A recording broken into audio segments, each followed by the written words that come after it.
Hello guys, how are you? I am Dev and hope you also doing well. Welcome to Tech channel. तो friends मैं थोड़ा सा review कर देता हूँ या रिमाइंड कर देता हूँ कि Honda SP 125 सीसी का टॉप मॉडल है और यू कैन से कि ऑल कंप्यूटर बाइक्स के अंदर नंबर 1 पोजीशन पर आती है। इसकी जो सेकंड नंबर पे आती है वो बाइक है बजाज पल्सर 125 सीसी एंड इसकी कंप्यूटर में आपकी हीरो ग्लैमर 125 सीसी। लेकिन जब हम होंडा SP 125 के टॉप मॉडल की बात करते हैं तो ये टॉप मॉडल जो है विद डिस्क ब्रेक है और इसमें डिजिटल इंस्ट्रूमेंट कंसोल मिलता है जो कि सभी बाइकों में in the range of 125 CC इसको नंबर 1 बनाता है। तो अभी हम बात कर रहे हैं कि 136 किलोमीटर के बाद में हमने रिव्यू किया कि गाड़ी का क्या एवरेज निकला और उसमें क्या उसका माइलेज दिखाता है और उसमें क्या क्या दिक्कतें थी या क्या क्या कमियां महसूस हुई, तो उसके बारे में हम प्रकाश डालेंगे। तो दोस्तों सबसे बड़ी जो कमी मुझे दिखाई दी डिस्प्ले के अंदर वो ये है कि इस बाइक से साइड इंडिकेटर का कोई सिंबल नहीं है, ना ही ये साइड इंडिकेटर का इसमें कोई रेफरेंस है। यदि इसमें इतने डिजिटल इंस्ट्रूमेंट कंसोल के अंदर साइड इंडिकेटर भी होता तो बहुत अच्छा होता। तो ये चीज़ होंडा ने बहुत मिस की है। यदि वो साइड इंडिकेटर सेंसर भी इसमें दे देता तो और अच्छा होता। तो दैट्स वाई देखते हैं और आगे क्या है। तो दोस्तों मैंने बाइक को 136 किलोमीटर रेंज चलाया है।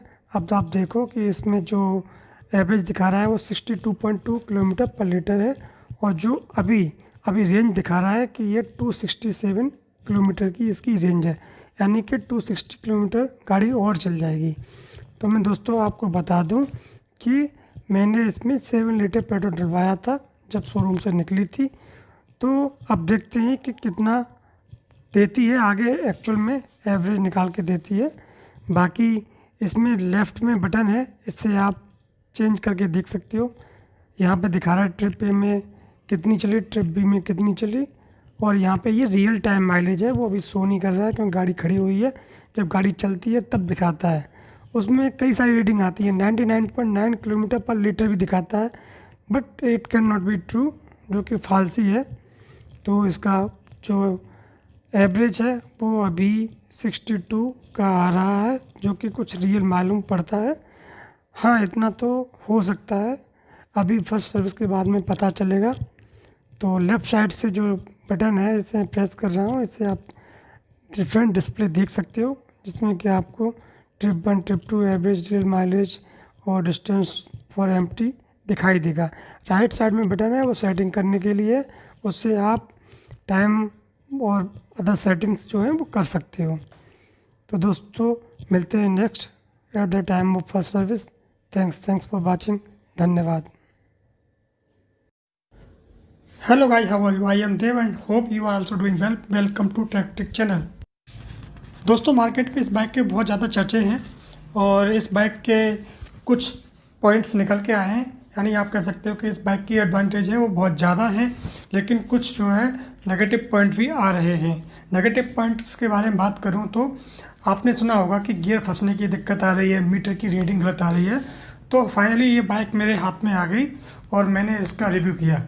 तो मैंने जो इसका रिव्यू किया वो 260 किलोमीटर के बाद में किया है और इससे पहले मैं एक वीडियो और बना चुका हूँ। तो इनिशियल वीडियो आप देखना चाहते हो तो आप उसको भी रेफ़र कर सकते हो।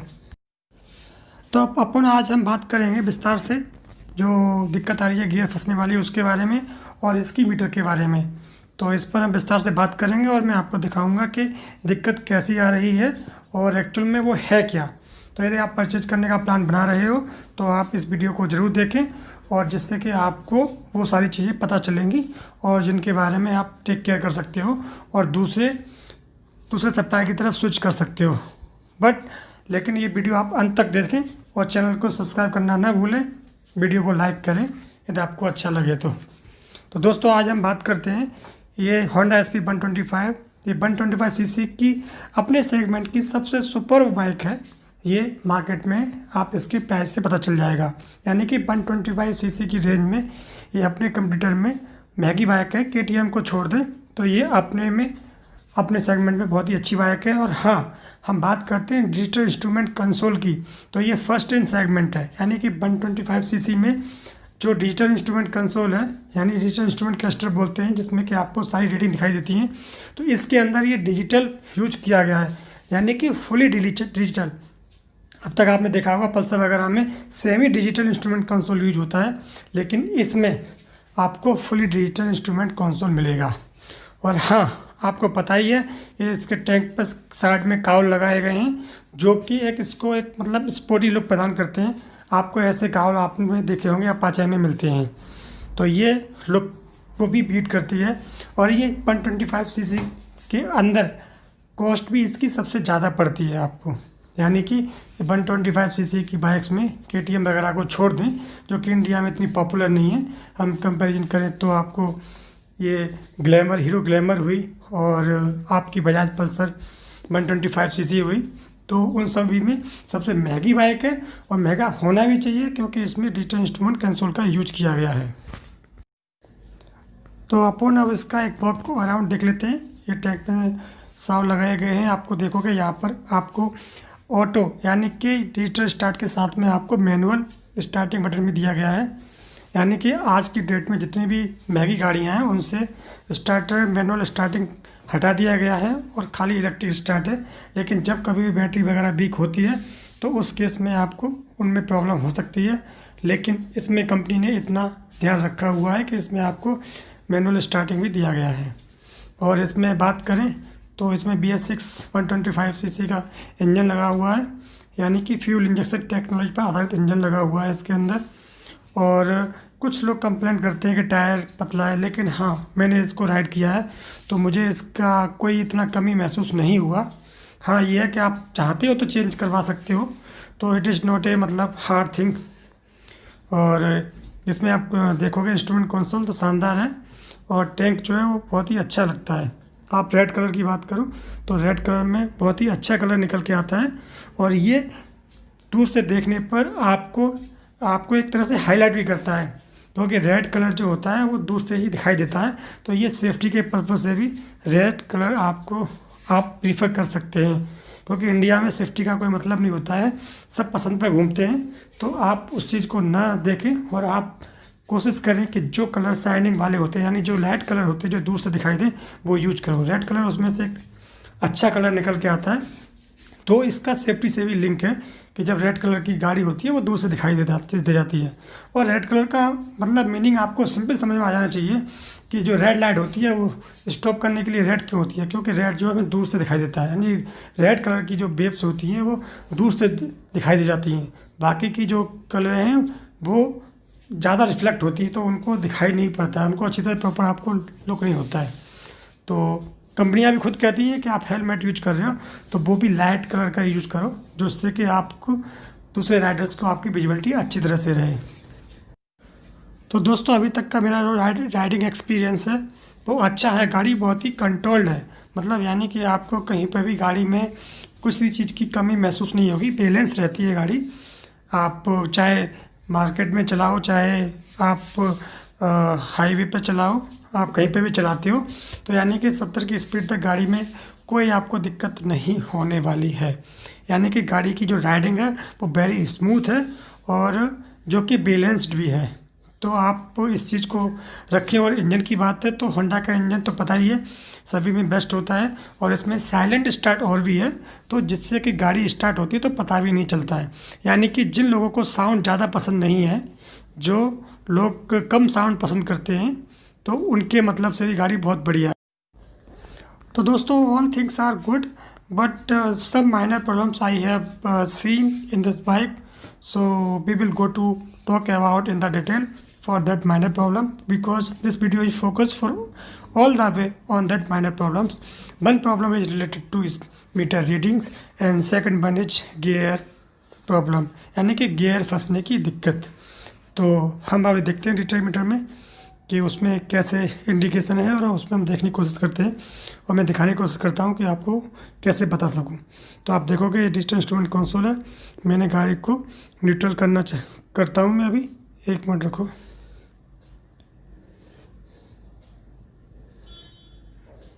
एक मिनट रुको सर। हाँ, गाड़ी न्यूट्रल हो चुकी है sir.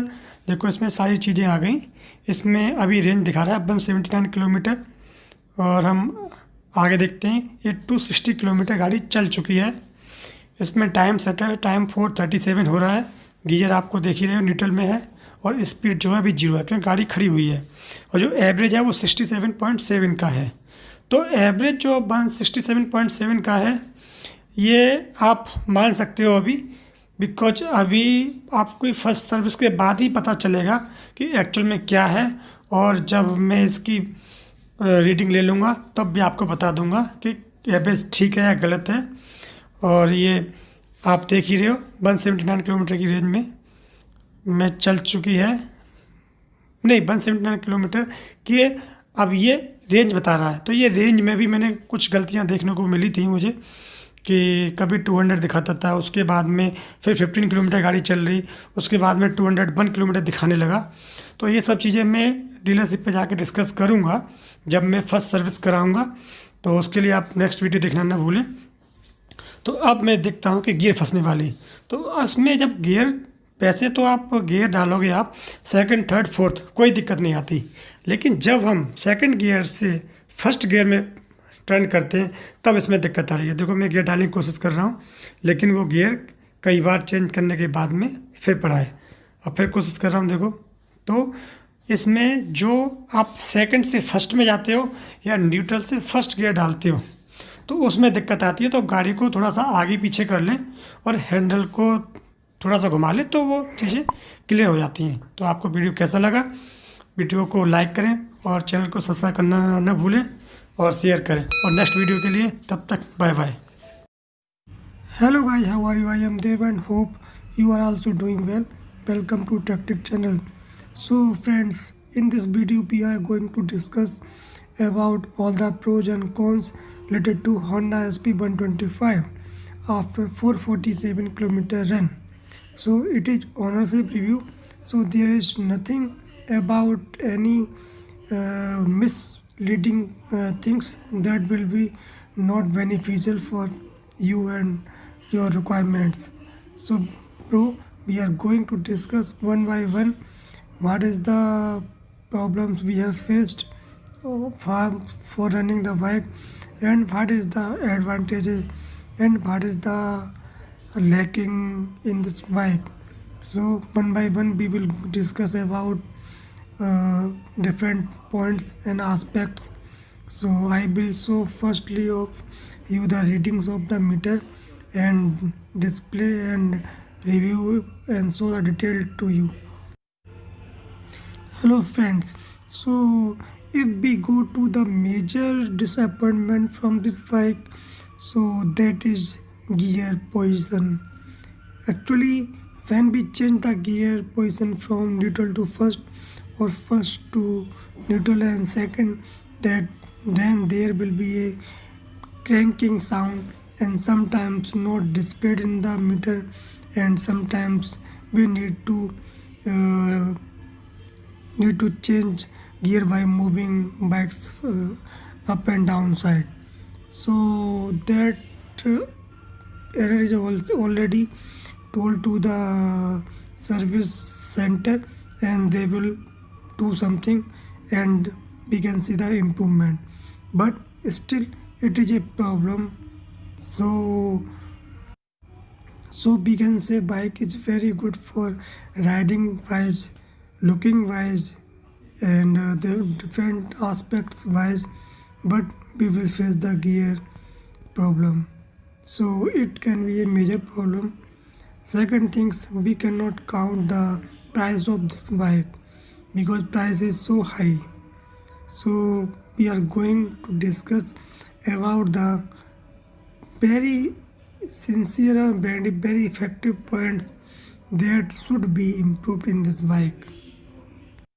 After run of 447 km, I found the major things in this bike that one can be improvement, that we have the digital speedometer, digital instrument console where we have all the readings in digitally, but we are missing the side indicator बोले तो side stand indicator information is missing from the instrument console gauge. It should be in display but missing, so that is a negative point of this bike. Graphics are so good, so pretty, and looking very nice for a long distance also. But in this bike, company used more and more fibers except the printed area, so it can be improved by adding iron, so that will be very strong, but that will also increase the weight of bike. So I think company thought about to increase the mileage of bike. That's why company has not been added uh, iron seats. So all the other company have used plastic seats and display the information at different points that are necessary to the rider. The main important things is about the what is the mileage of this bike. So friends, we have received 45 to 50 kilometers per liter mileage. So sometimes you see the meter that displayed the unwanted readings that cannot be true. Sometimes shows the real mileage 99.1 kilometer per liter, but that will be never true at the practical aspects. So I don't know what is the company provided by meter reading, on which basis, or what need to explain about that, but that readings are not practically true. So if you are going to check the mileage, so real mileage you can find from this bike is 45 to 50 kilometer per liter. Yes, at the point of mileage, service center's person advised me to increase the mileage, but also told me that your engine will be in danger after some time. So I refused to change my bike's mileage to increase. Some points are raised from the different riders, different bike reviewers, that rear tires should be broad, but company told me that we need to increase the mileage of this bike, or we need to maintain the mileage of this bike. So we can increase the mileage by reducing the tire beds and by reducing the weight. So that's why company have used fiber parts mostly, where are they can skip the iron parts, iron seats, and that's why company also use the same tire size of front and rear for increasing the mileage, because you can see bike is looking so broad as compared to other bikes, but weight is as less as compared to other bike to maintain the real mileage of this bike.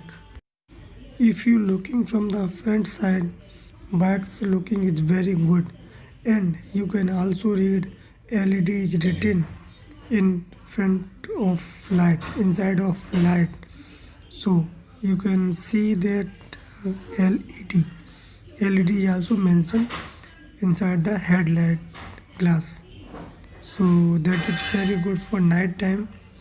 Color combination wise, style wise, all the components wise, bike is very stable, and you cannot find any unwanted noise and other things. But at the point of gear changing time, you can find some problem, or you can be discomfortable. So if you want to buy this bike, you need to go to showroom and check the gear. Actually, we have found that gears are very good at the starting time when I purchased this bike, but I feel the problem after some time. or it is not the for all bikes. It is can be your bike or it cannot be in your bike. So on the way, bike performance is good as compared to other bikes we are seeing in the market at BS6 engine.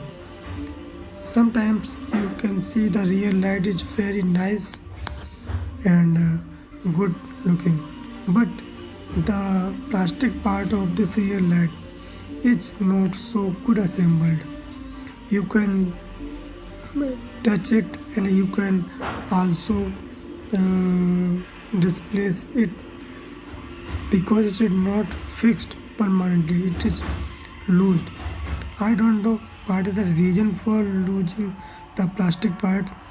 You can see the two nut bolt, so you can tight that, but sometimes you can move each part with hand. So all the way, bike is good.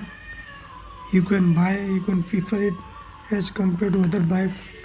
It is expensive and have some demerits also, but you can go for this bike for stable and performance wise. So friends, how you like the video, please subscribe the channel and like the video and share the video.